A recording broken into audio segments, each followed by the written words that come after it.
Tahu nggak sih, di Swiss nge-flush atau ngebanjur toilet malam-malam bisa bikin kamu diomelin tetangga lo, bahkan kena sanksi.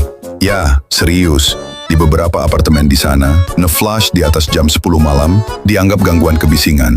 Bayangin, kamu lagi panik abis BAB pedes-pedes, terus mikir, banjur gak ya? Flush gak ya? Akhirnya, ditutup pakai tisu aja.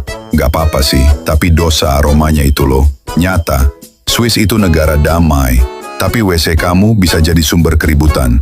Gak percaya, emang konyol, tapi nyata. Follow Faktology buat dapetin lebih banyak fakta gokil tiap hari.